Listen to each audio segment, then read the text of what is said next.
Hello from Anchorage, Alaska. I hope you've had a good week so far. This is a special edition of our Wednesday evening devotion.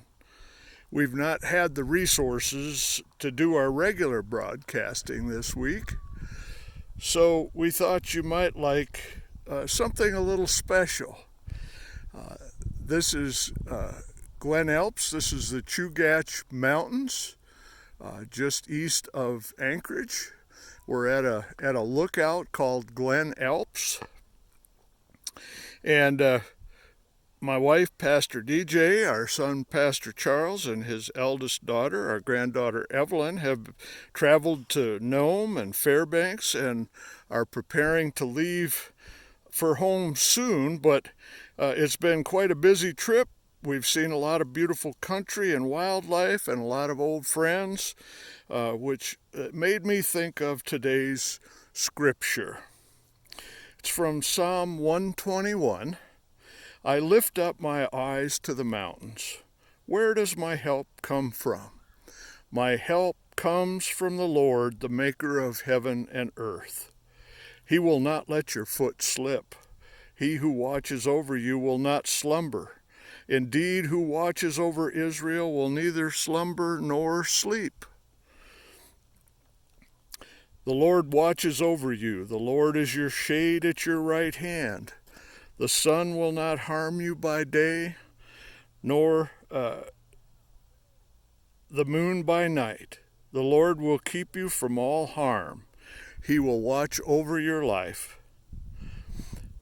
The Lord will watch over your coming and going, both now and evermore. We all have mountains to climb in our lives. Tragedies happen. We lose loved ones. We get sick. We may lose a job, or we may have an unexpected financial burden. Like when we recently discovered that our roof, that should have been far from the end of its life, began leaking in several places and needed replacing. Sometimes these things seem to be overwhelming.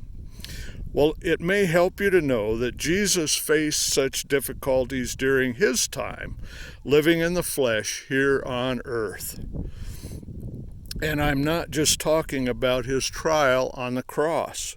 We know that during his 40-day trip into the wilderness, that Satan dogged his every step, tempting him, practically begging Jesus to step away from God. Do you remember? If you're hungry, turn these stones into bread. Surely the Son of God shouldn't have any trouble doing that.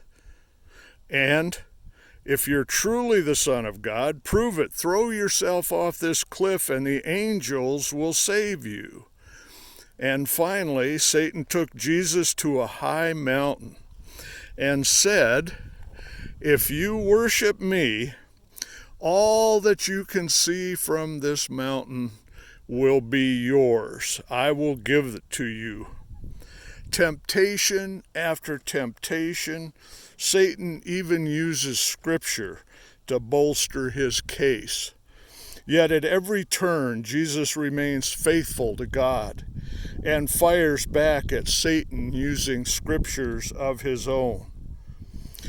You may say, well, Jesus was the Son of God. Of course he could resist. But remember, he was fully God, but fully man as well.